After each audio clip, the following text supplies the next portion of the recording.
Je suis avec Guillaume Chevalier, le représentant français du jury trinational, qui va nous annoncer la 3e place du concours.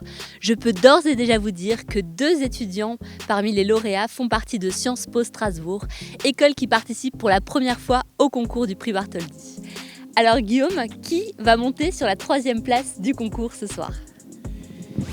Eh bien, j'ai le privilège et le très grand honneur de vous annoncer que la 3e place a été attribuée à Emma Thomasine pour son engagement auprès d'une association féministe en Namibie.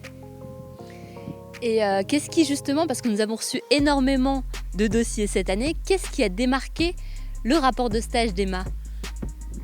Le rapport de stage d'Emma était un hymne à l'engagement en milieu interculturel. Emma a appris là-bas en Namibie de nouvelles façons de s'engager, de nouvelles façons d'appréhender les plaidoyers. Tout au long de son séjour, qui a duré plusieurs mois, elle a pu découvrir les différentes facettes de l'interculturalité et ça nous a beaucoup plu. En lisant son rapport, c'était vraiment très très riche. Eh bien, félicitations Emma, ça a l'air d'être une expérience absolument passionnante et je vous propose de vous retrouver tout de suite pour que vous nous parliez de votre expérience professionnelle en Namibie. Bonjour, je m'appelle Emma Thomasine, j'ai 23 ans et je suis une ancienne étudiante de Sciences Po Strasbourg. De mars à juillet 2020, j'ai réalisé un stage en Namibie, à Windhoek, la capitale, au sein de l'ONG Sister Namibia qui défend les droits des femmes. Cette expérience a été une véritable aventure. Partir seule, à l'autre bout du monde, dans un pays que je ne connaissais pas, c'était déjà un défi pour moi.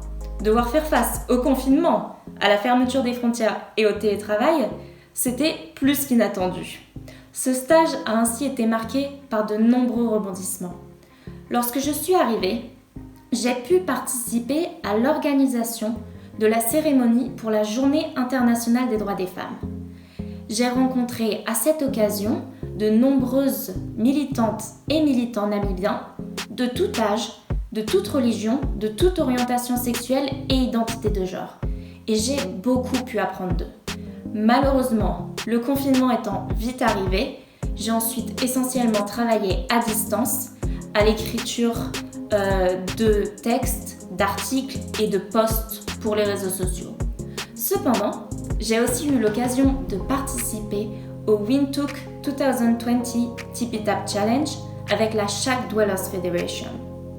Pour ce projet, nous nous sommes rendus dans les townships de Windhoek, c'est-à-dire des quartiers pauvres et dépourvus d'eau potable, et nous avons fabriqué avec des matériaux réutilisables et simples des alternatives au robinet pour tenter de lutter contre la propagation de l'épidémie de Covid-19.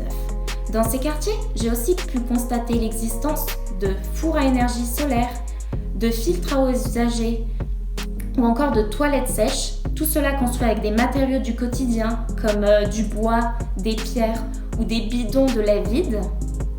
Et j'ai vraiment été surprise par l'inventivité et la résilience de ces personnes face aux difficultés. Et si tout cela vous intéresse, je vous invite à vous renseigner sur le Living Permaculture Project in Windhoek. Ainsi, malgré les difficultés liées au Covid-19, qui ont un petit peu bouleversé mon stage, m'obligeant même à terme à me faire rapatrier, je pense cependant avoir eu de la chance.